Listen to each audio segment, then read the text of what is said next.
relación a las fases que colocaron ahí en la clase y que me expliquen sobre qué pasa fisiopatológicamente en cada una de las fases de la apendicitis.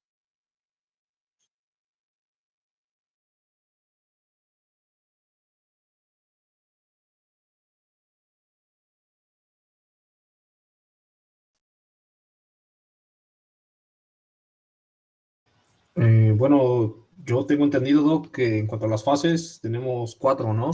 Cuatro fases. Y cada una de estas, la verdad, es lo que quería preguntar, a ver qué tiempo de evolución tiene cada una. Pero, pues, básicamente dice que de la fisiopatología es, pues, se debe también al agente etiológico, pero principalmente lo que causa es la inflamación, la liberación de citocinas proinflamatorias y este aumento de la misma presión en la luz del apéndice puede dar como resultado una trombosis o una, bueno, primero una isquemia, ¿no? Y ya de ahí pues desencadena pues ya más padecimientos inflamatorios o necróticos, dependiendo de la fase, ¿no? No, pero fisiopatológicamente, primero hay un factor desencadenante. ¿Cuál es el factor desencadenante para que me dé apendicitis? Independientemente sea por un parásito, independientemente sea por inflamación. ¿Cuál es el factor común para desarrollar una apendicitis? Ok. O sea, aparte de, Es o sea, por sí una puede obstrucción. ser La obstrucción. obstrucción. La obstrucción. Exacto, en la obstrucción. Ahora explíquenme, ya me dijeron que tiene que haber una obstrucción. Entonces, ¿qué pasa en la fisiopatología de cada una de las fases? Ahí mencionaron cuatro, pero de hecho hay dos que es prácticamente la misma, la fase eritematosa, la fase flegmonosa supurativa, la fase gangrenosa y la cuarta fase es la fase perforada. Ustedes mencionaron prácticamente la perforada, no la mencionaron en la clasificación. Entonces quiero que me expliquen, porque eso es pregunta de examen, qué pasa en cada una de las fases. Cuando la fase inicial, la fase uno, fase eritematosa, ¿qué es lo que pasa en el apéndice cuando hay una fase uno? ¿Qué pasa en la fase 2? ¿Qué pasa en la fase 3? Hasta que llega a la fase 4.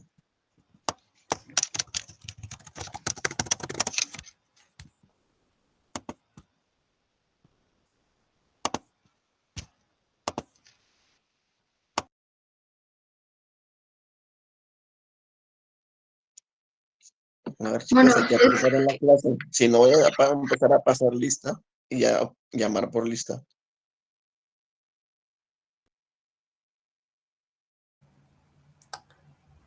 Bueno, doctor, tengo entendido que pues depende de las horas de evolución.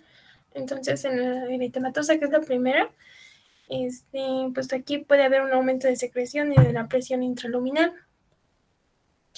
En la fibra purulenta, aquí ya van de 12 a 18 horas. Y puede haber éstasis y colonización bacteriana. En la gangrenosa, pues ya hay un infarto del tejido, y ya pasaron más de 18 horas. Y en la perforada, pues ya como tal, pues hay abscesos, peritonitis, el dolor es más difuso y pues ya es, no sé, ya pasaron 24 a 48 horas. Ok, pues miren, cuando hay apendicitis, necesito que lean, chicos. No están todos conectados y la próxima voy a pasar lista y a preguntar por lista. En la fase de la apendicitis hay diferentes, como mecanismo fisiopatológico de origen, pues está la obstrucción, llámese por un fecalito, que obviamente es la presencia de una pelotita de popó en la luz apendicular, que causa la obstrucción. Puede existir también presencia de parásitos. En estos casos, pues es la menos frecuente. En edad adulto joven, el caso más frecuente es la presencia de fecalitos y en los pacientes en edad pediátrica es por hiperplasia linfoidea. Normalmente en los pacientes pediátricos, pues la función del apéndice prácticamente es inmunológica. Es un órgano que contiene muchos folículos linfoides. Estos se pueden cuantificar entre 200 a 400 y obviamente cuando hay un proceso inflamatorio a larga distancia en los pacientes pediátricos, pues como respuesta inmunológica hay una inflamación de estos folículos linfoides como respuesta inmunitaria y por ende va a haber una obstrucción apendicular. Entonces, como factor desencadenante para que exista una apendicitis es la obstrucción de la luz apendicular. ¿Qué pasa? El apéndice tiene una luz y aproximadamente tiene una presión intraluminal entre 30 y 50 milímetros, perdón, centímetros de agua. Cuando hay una obstrucción, pues el apéndice, dentro de sus capas tiene un epitelio cilíndrico y por ende produce moco. Entonces, si hay una obstrucción, el apéndice no va a dejar de producir moco. Es un órgano que está obviamente en contacto con toda la parte gastrointestinal y contiene una amplia gama de bacterias que pueden colonizar esta área. Entonces, cuando hay una obstrucción, em, la obstrucción va a producir diferentes mecanismos hasta llegar a la perforación. ¿Qué quiero decir con esto? Conforme va aumentando la presión intraluminal del apéndice, va a haber una obstrucción de los vasos de menor resistencia hasta los de mayor resistencia. ¿Cuáles creen ustedes que son los vasos de menor resistencia?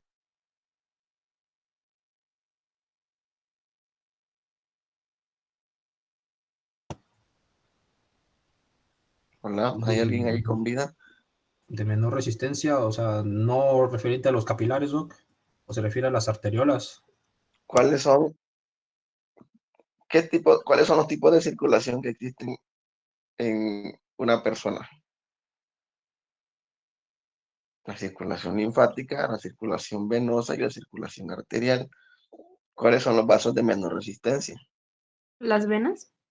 Son los vasos o la circulación linfoidea. Entonces, en la fase 1, aumenta la presión intraluminal del apéndice y hay una obstrucción del drenaje linfático del apéndice. Entonces, eso se va a manifestar de una forma de una apendicitis de forma eritematosa. Continúa el grado de obstrucción en el apéndice y continúa aumentando la presión intraluminal del apéndice. ¿Cuál es el siguiente vaso que se va a ocluir? Las venas. Exactamente, son las vénulas que dan el drenaje venoso del apéndice. Y esto, al no existir un drenaje venoso adecuado,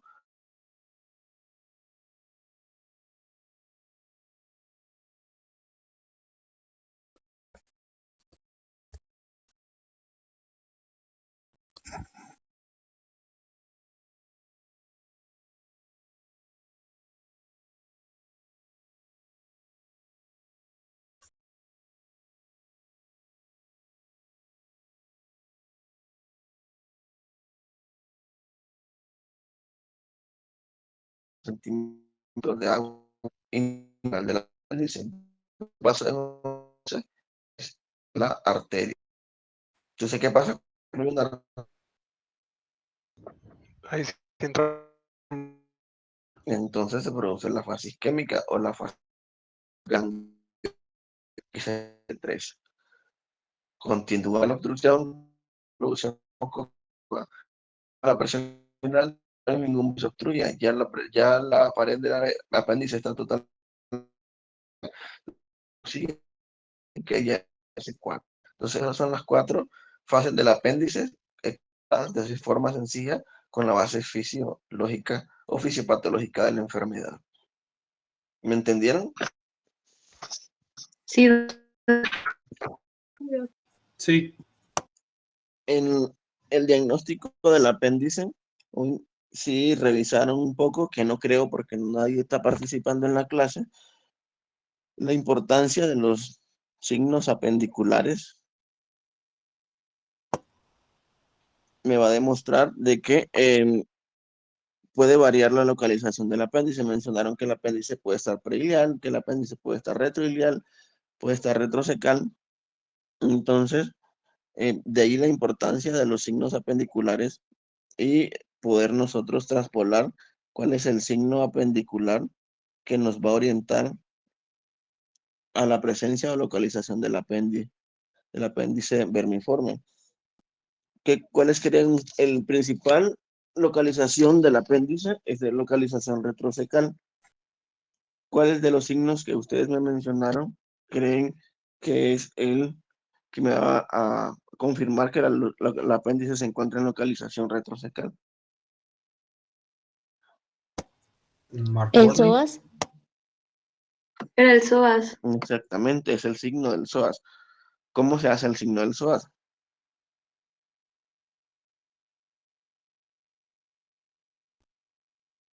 Llevar a rotación interna la rodilla. Ujú.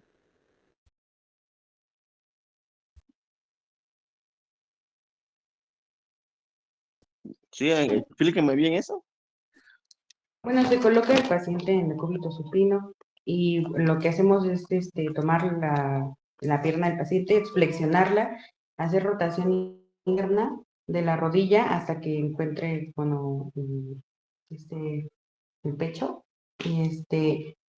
y que los cuádriceps se tensen y eso va a crear como una...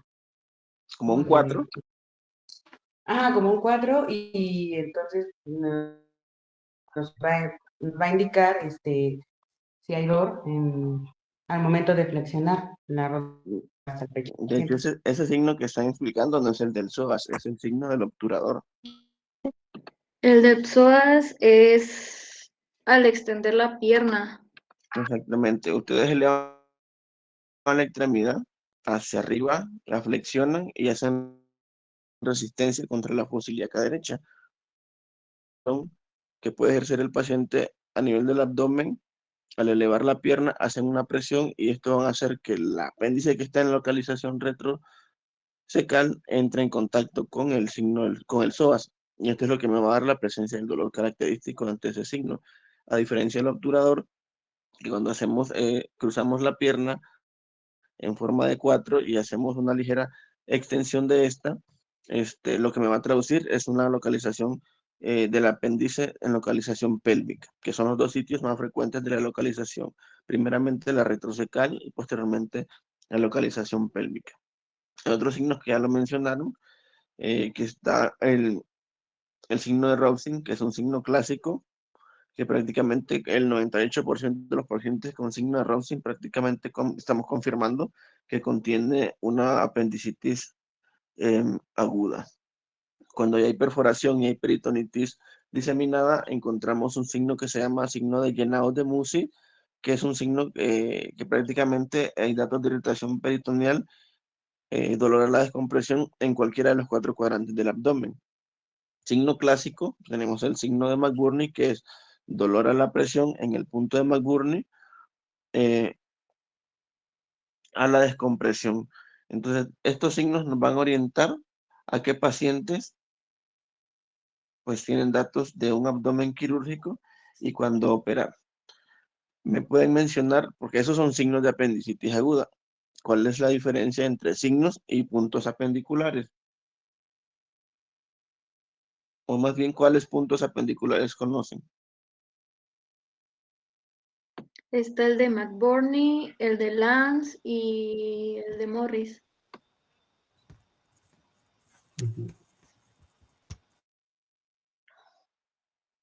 Esos son los más frecuentes. ¿Alguien que sepa otros?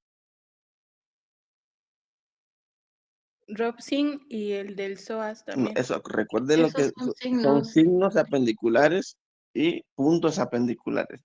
No se confundan porque esa es pregunta de examen.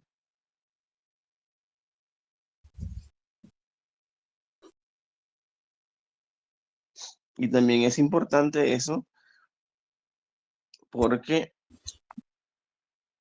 también me puede indicar la localización del apéndice. ¿Cuál es el punto de Lance? ¿Y qué me traduce el punto de Lance?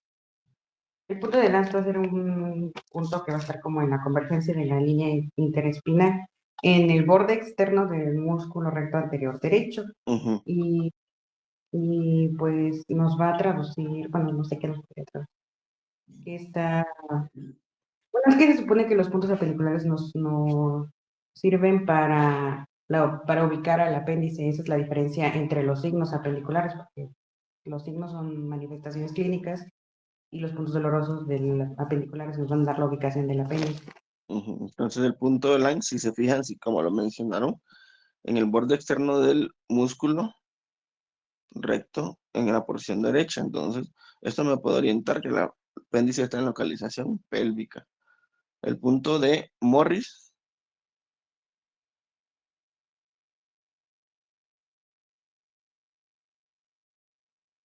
¿Cuál es el punto de Morris? Es sobre la misma línea, Doc, el primer tercio interno, sobre la línea que se traza entre la espina ilíaca, entre la superior derecha y el ombligo, el primer tercio, ¿no? Exactamente, y que me traduce el punto de Morris. ¿Qué localización podemos encontrar si tenemos el punto de Morris positivo? Retroilial. Retroilial.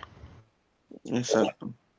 Y el punto de McBurney, que es el clásico, que es prácticamente el lado inverso del punto de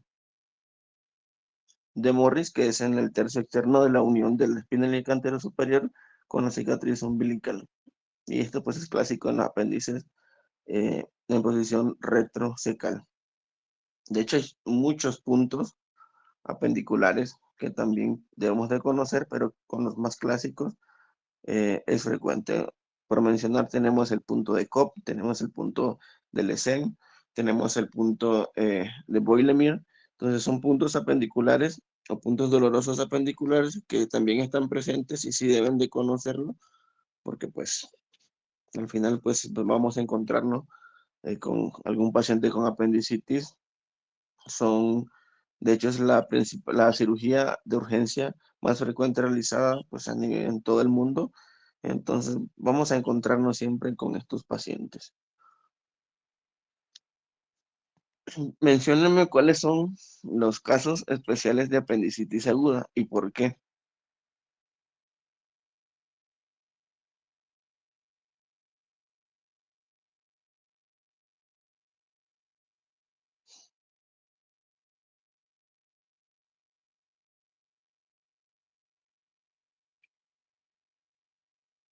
¿Qué pacientes se pueden manifestar de forma diferente?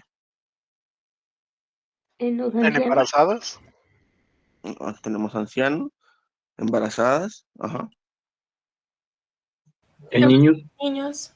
en la edad pediátrica, ujú, otra.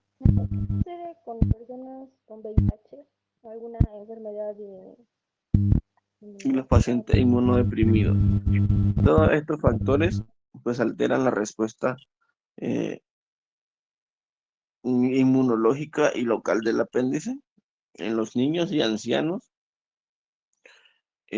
pues la respuesta está alterada principalmente porque la reacción del peritoneo ya no va a ser la misma en caso de los ancianos y en los niños porque no hay una madurez alcanzada completamente. En los pacientes inmunodeprimidos, pues obviamente ya hay una alteración en la percepción del dolor y pues se manifiestan de forma diferente o de forma típica. Y en las embarazadas ya sabemos que con el aumento del crecimiento del útero, la localización del apéndice pues va a ir variando dependiendo de las semanas de gestación y ya no vamos a encontrar los puntos típicos de los pacientes que normalmente vemos. Otro caso especiales son los pacientes que tienen alguna enfermedad de base o por así mencionar, pues los pacientes con algún síndrome que no pueden manifestar el dolor. Los pacientes, un ejemplo, con síndrome de Down, también que tienen alteración en la percepción del dolor o la forma en que ellos pueden manifestar el dolor, pues está alterada y también se consideran especiales. En las escalas de apendicitis, la que principalmente utilizamos es la escala de Alvarado y la escala de Ripasa. Pues la de Ripasa, sí, como vieron en la clase, sí contiene un poquito más de criterios, entonces es un poco más tardada a realizar. Y hay estudios que comparan escala de Alvarado y escala de Ripasa y prácticamente tienen la misma tasa de sensibilidad y especificidad ante el diagnóstico de la apendicitis aguda. En los pacientes pediátricos, pues ya varía un poco la escala. Tenemos la escala PAS, que es la escala pediátrica de apendicitis aguda, y es la que nosotros utilizamos. Es parecida a la escala de Alvarado, varían algunos criterios, porque pues ya son pacientes pediátricos y las manifestaciones clínicas se tornan un poco diferentes. En las partes de las manifestaciones clínicas, Recuerden que el dolor típico del apéndice empieza a nivel del epigastrio. ¿Alguien sabe por qué pasa eso?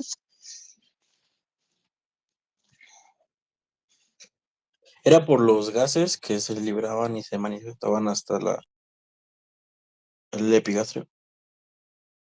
No. Alguien que tenga una opinión diferente. ¿Por qué el dolor del apéndice empieza a nivel del epigastrio?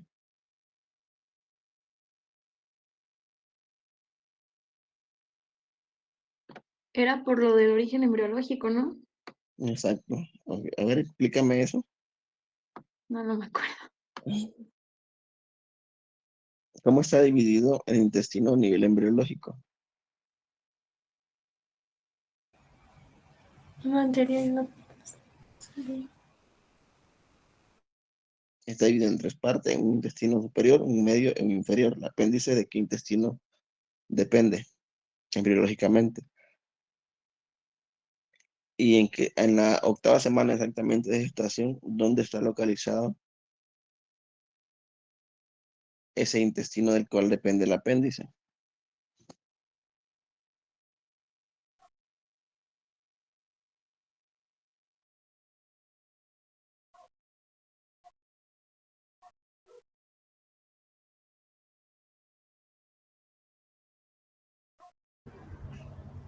Se desarrolla del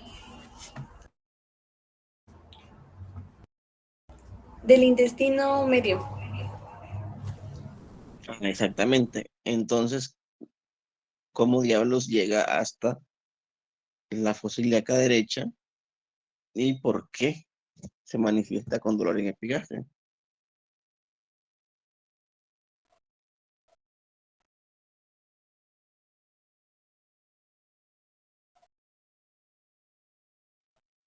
Si recuerdan, a nivel de la 8ª semana de gestación, antes de que el intestino empiece su rotación intestinal, que lo hace en una rotación antihoraria, prácticamente una rotación de 360 grados, la localización del apéndice se encuentra a nivel del epigastrio embriológicamente.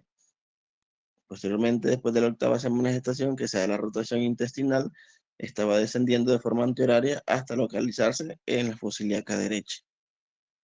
Entonces, toda la percepción del dolor y toda la inervación del apéndice depende de raíces nerviosas que también irrigan el epigastrio. Y por ende, de forma indirecta, pues el paciente va a tener percepción de dolor de forma o de localización epigástrica. Y es por la inervación que comparte el apéndice, embriológicamente hablando, con algunos órganos de localización epigástrica.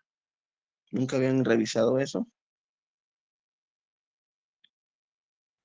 No, doctor. ¿Alguien sabe qué es la cronología de Murphy en apendicitis aguda?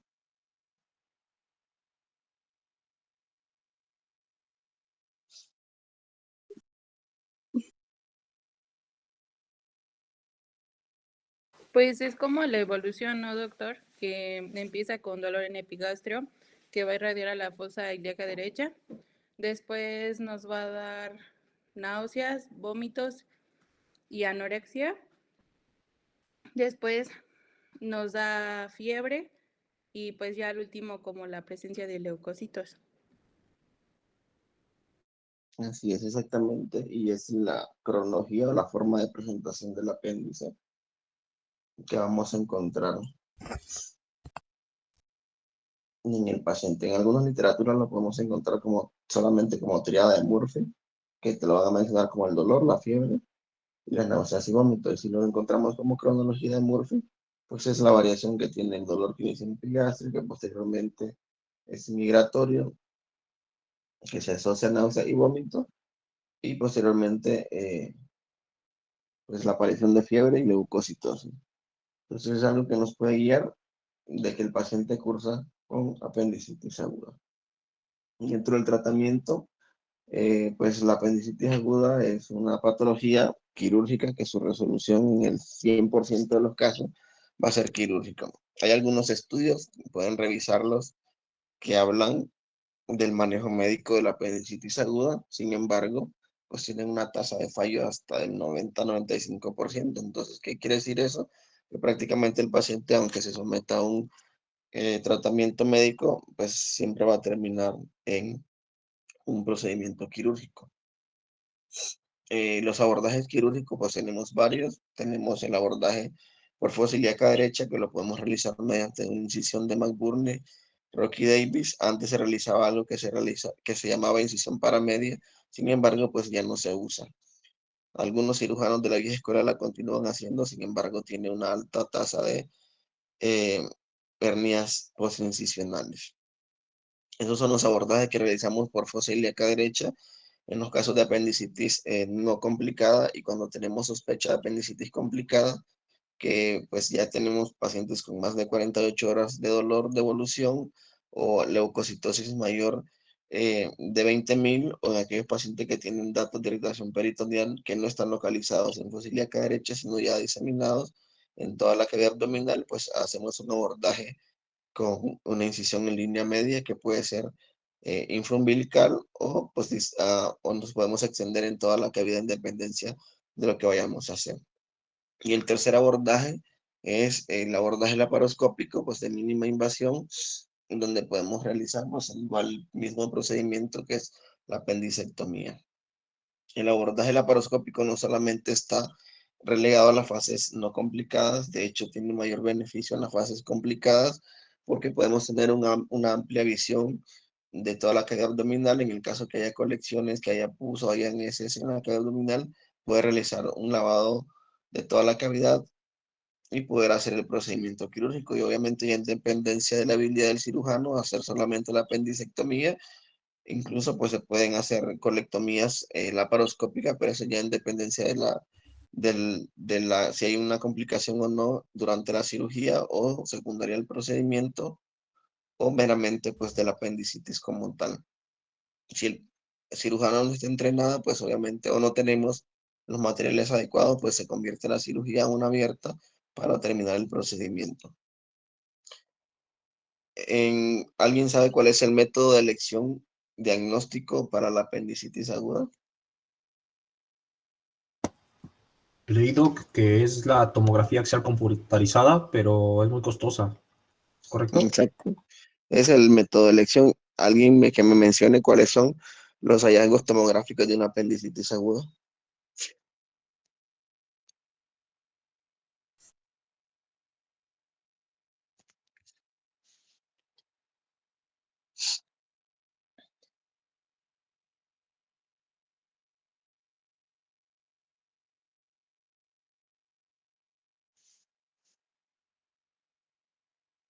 ¿No lo saben? Pues el aumento de tamaño, ¿no? Del apéndice. ¿Cuánto?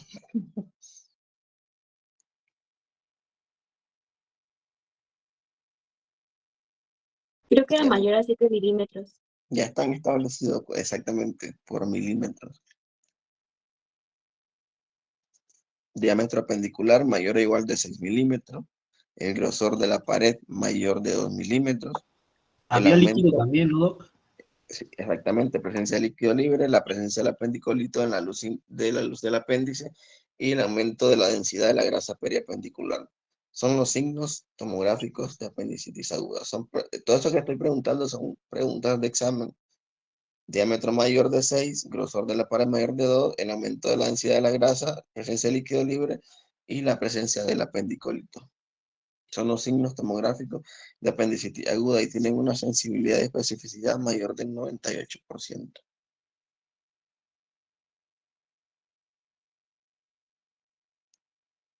¿Dudas o preguntas?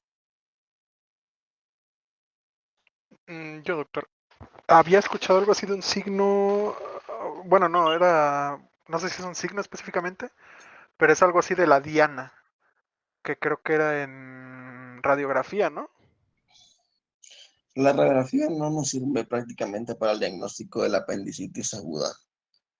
Hay algunas literaturas, las más viejitas, que mencionan la presencia del aumento de las asas a nivel de la fosa ilíaca derecha, que prácticamente lo que me traduce es la disminución de la peristalsis, y obviamente con la distensión de la asa a ese nivel por una peritonitis que puede estar localizada.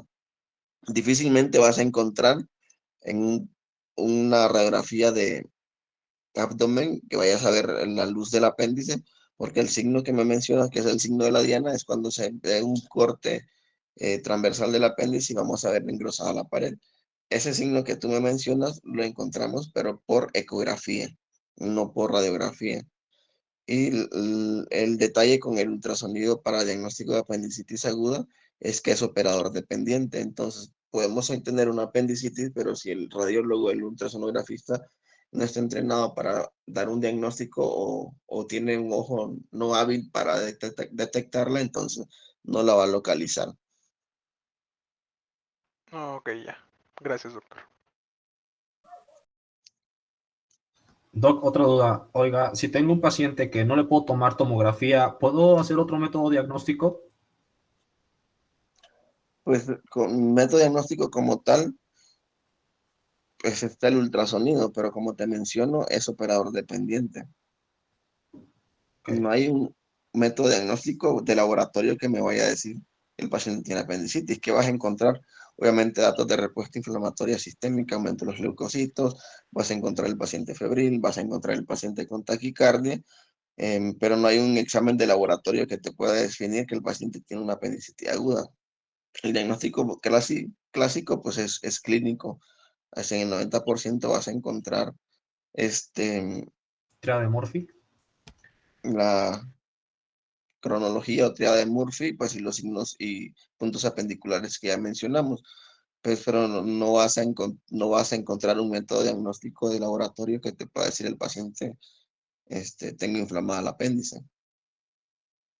Si contamos en un hospital de tercer nivel y contamos con tomografía, un radiólogo, pues obviamente nos vamos a auxiliar de eso, ¿no? Sí, gracias, Doc.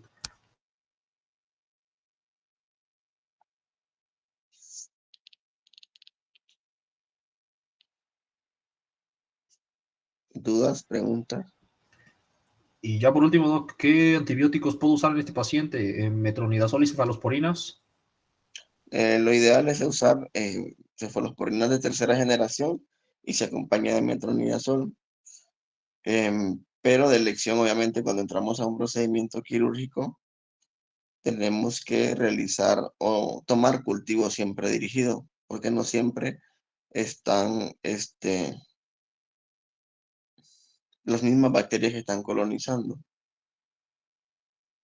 Entonces, lo ideal es toma de cultivo y se empieza de forma empírica el uso de cefalosporinas de tercera generación y se acompañan del metronidazol. De acuerdo, gracias.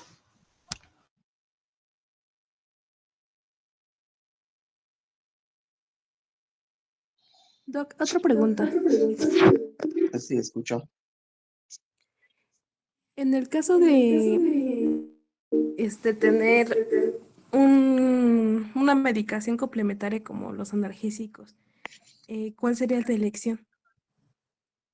De hecho, hay un montón de guías y controversias del uso de analgésico en apendicitis aguda.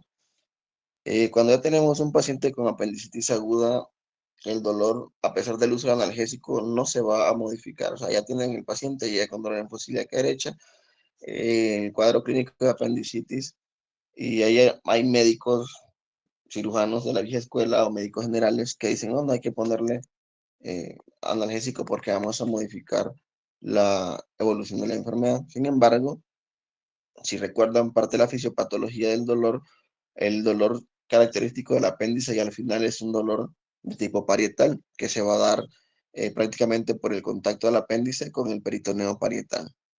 Entonces, podemos utilizar cualquier analgésico, llámese tramadol, llámese ketorolaco. No hay una guía específica que me vaya a indicar qué tipo de analgésico podemos utilizar, puede ser cualquiera y de hecho ninguno me va a modificar la evolución de la enfermedad. Entonces, no teman en usar un analgésico, podemos utilizar cualquier AINES, podemos utilizar tramadol y esto no me va a modificar la evolución natural de la enfermedad. Obviamente en casa sí la modifica porque el paciente siente mejoría y nadie le va a estar tocando el abdomen. Sin embargo, en el hospital ya tenemos el diagnóstico, damos analgésico, el paciente se va a sentir mejor, pero a la hora de la revisión clínica pues el paciente siempre va a tener dolor, porque cuando hacemos los signos apendiculares, entra en contacto el apéndice con el peritoneo y pues el paciente va a tener la respuesta del dolor. Entonces podemos utilizar cualquier analgésico. Muchas gracias, Doc.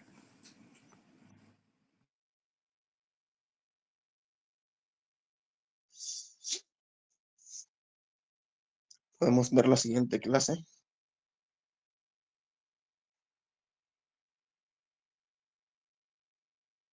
Oiga, Doc, ya esto es muy de como de especialidad, pero hay muchos pacientes que últimamente veo en mi hospital que le ponen drenaje de Penrose y ya muy pocos lo dejan así como que cerrada, por así decirlo. Pues mira, el uso de drenaje es un tema muy controversial en el tema de apendicitis aguda o llámese cualquier tipo de peritonitis o colección intraabdominal. Hay estudios que demuestran que el uso de drenajes puede aumentar hasta en un 15% la sepsis de sitio quirúrgico. Sin embargo, el uso de drenos ya está determinado cuándo hay usar. Un ejemplo, si tenemos un sangrado en el transquirúrgico, que tengamos dudas que el paciente puede volver a resangrar, podemos dejar un drenaje centinela para estar vigilando que el paciente no sangre.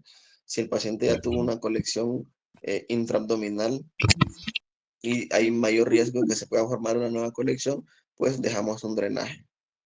Pero si la colección es mínima, podemos realizar un lavado exhaustivo de la cavidad abdominal, entonces a veces no es necesario dejar el drenaje. Pero si